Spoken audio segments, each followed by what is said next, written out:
Hi everyone, I'm Mr. Rose. Today I'm going to do a quick tutorial for you on how to create a graph using Google Sheets. It's super fast, super easy, and I think by the end you'll say you wish that we taught you how to do it earlier instead of having you make your graphs by hand. So come along with me.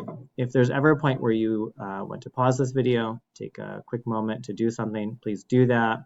Rewatch any sections as you need to. In the tutorial that I have for you today, I have some data that is parallel to your data. So I'm not making the exact graph that you are. You're still going to be doing some thinking of your own.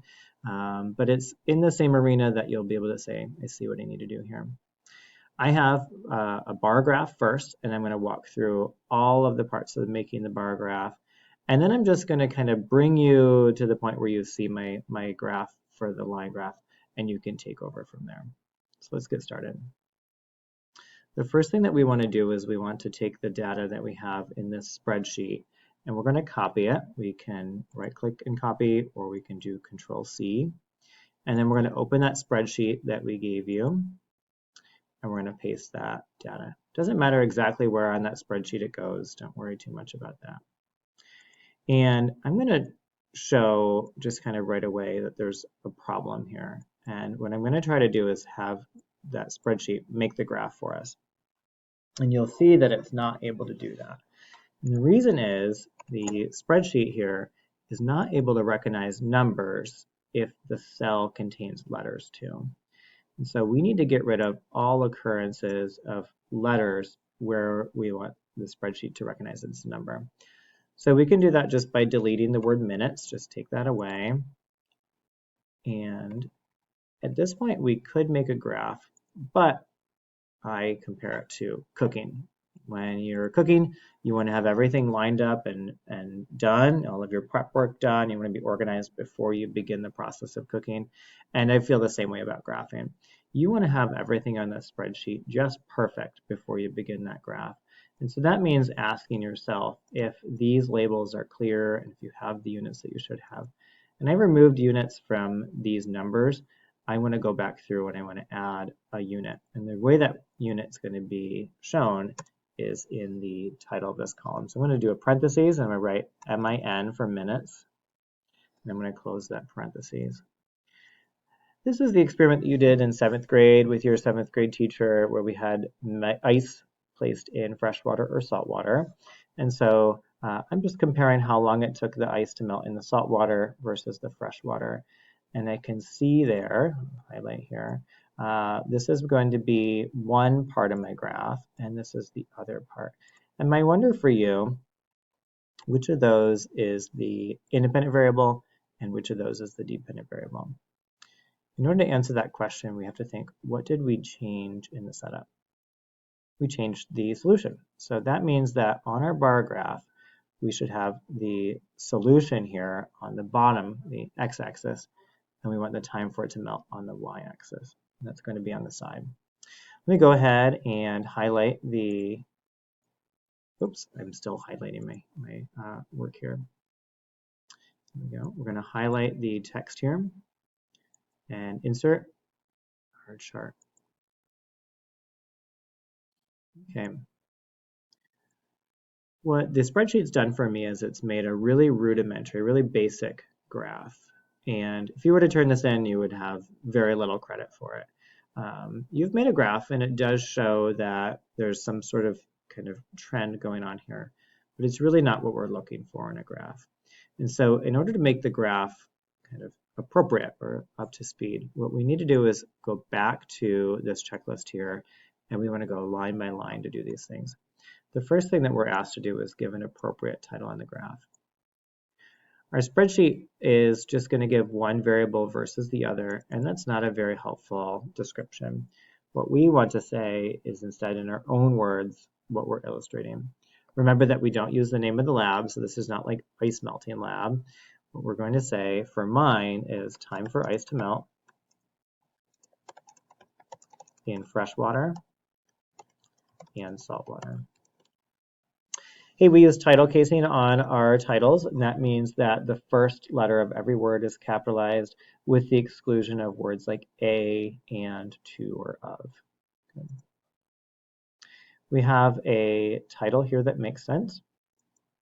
Now we're going to go back to this and we'll check off that.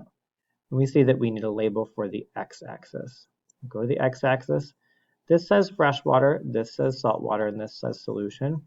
For my demonstration, I'm happy with that. I think that's okay. And that goes back to having things set up nicely before we begin. Like I took this little data table and I made it nice and clean.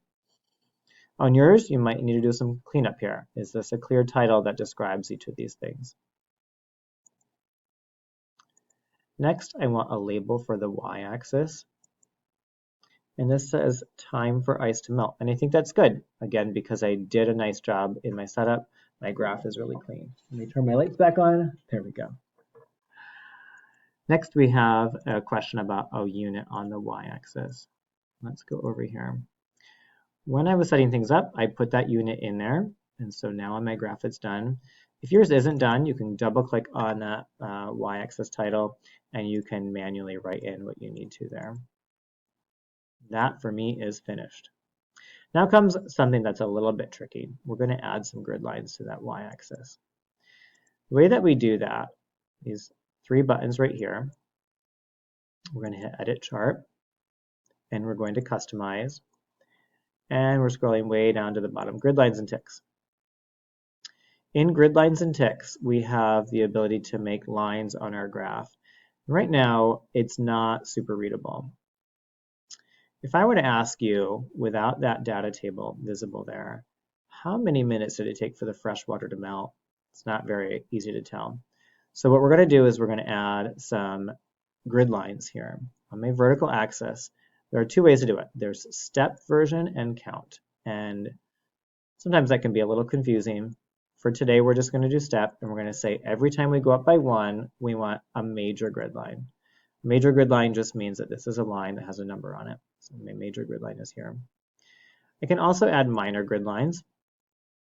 And let's say every time we go up by half, we're going to make a gray line without a number on it. And it's just going to make it more readable for our reader.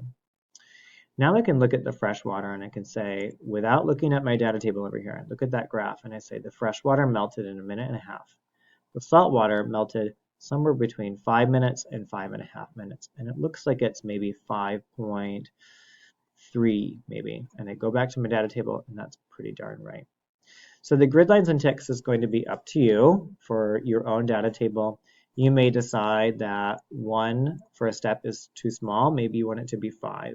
But you want to be thoughtful about your major grid lines where there's numbers for the reader and the minor grid lines.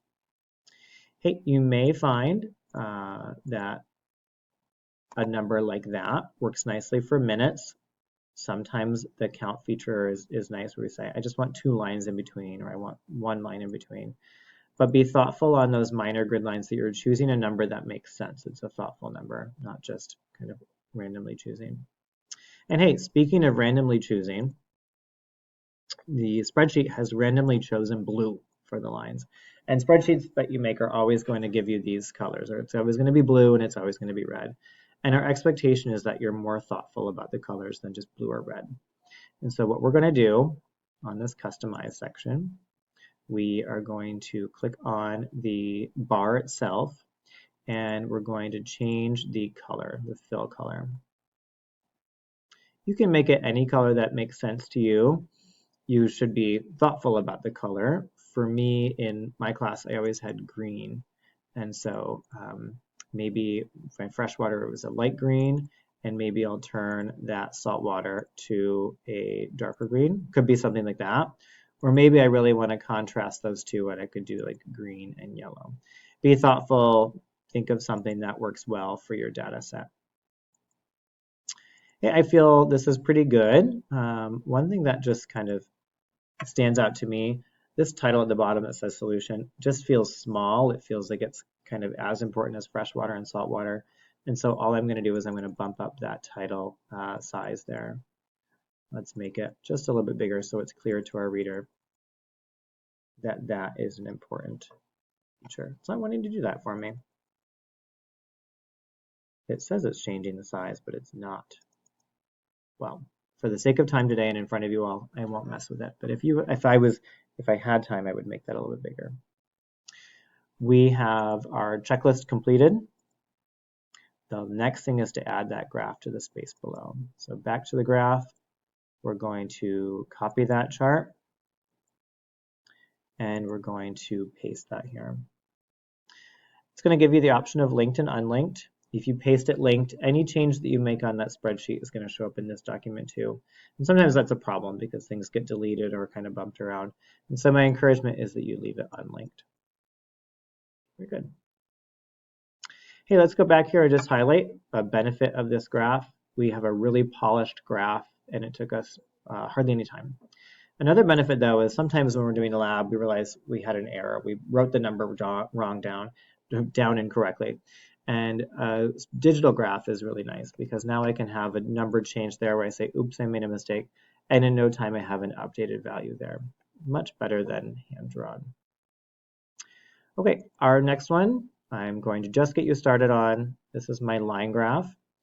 I have two reactions. One is vinegar and baking soda, and one is calcium chloride and water. I'm going to highlight that data.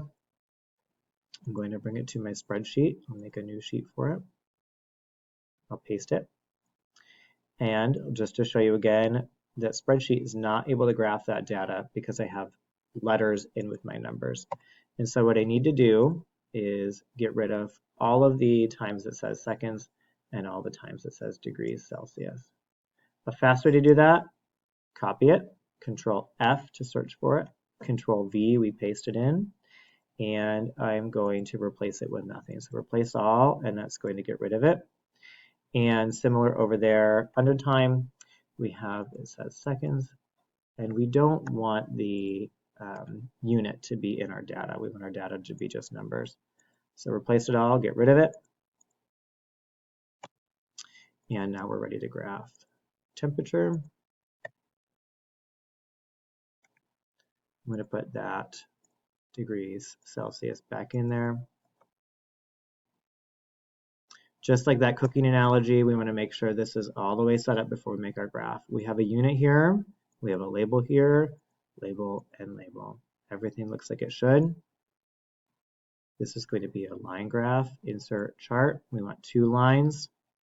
Beautiful. Time is my independent variable.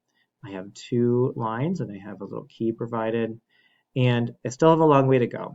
I need to add grid lines and ticks. I need to add labels, but I trust that you can take over from here. This graph has us close and you can finish the job. Hey, hope that's been helpful. Remember to rewind to any spot that you feel like you lost something. Look kind of closely at what we have, and I hope that's a helpful reference for you. Thanks. Bye.